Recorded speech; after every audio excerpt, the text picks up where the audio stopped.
Hello, मेरा अस्सलाम वालेकुम तसीफ ना है। फिर ही लान जाना रुपया 250-300 बन ही जाता है। आलू चनिया दी जी आ पिंडा विच नेड़े तड़े जाइदा, दूर नहीं जान होंदा, गोडा ला जांदा है। अज भी दिहाड़ी में 3 बारी गोडा लथा है। इलाज बतेरा कराया पर नहीं है वाल है। हालात माड़े ही ने, मेरे गरीब बंदा मैं।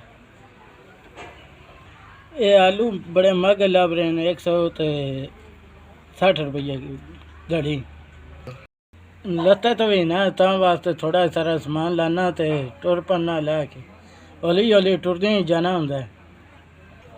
ये सीट बनान नहीं होंदी मेरे को, तो साइकिल सारा टुटिया भजे तो रुपया 500-600 लग ही जाता।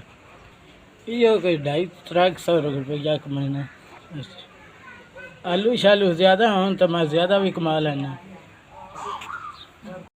सर जी 4000 रुपया पड़ गया थोड़ा, शुक्रिया अदा करने थोड़ा।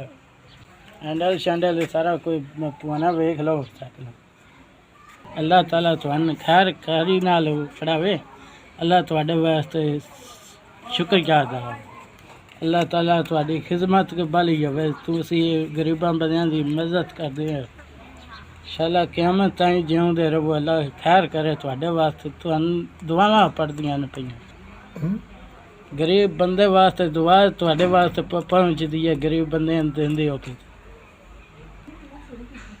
जी। बड़ी बड़ी मेहरबानी तुहाडी, मेरी 4000 रुपया मदद की है, बड़ी बड़ी मेहरबानी जी। मैं ढेर सारे आलू चने हर शायद लावां से तैयार कर लवां, बड़ी बड़ी मेहरबानी तुहाडी। ऐसा भी मेहरबानी मेरे ताईं मदद पढ़ाई है, बड़ी बड़ी शुक्रिया तो बड़ी बड़ी मेहरबानी।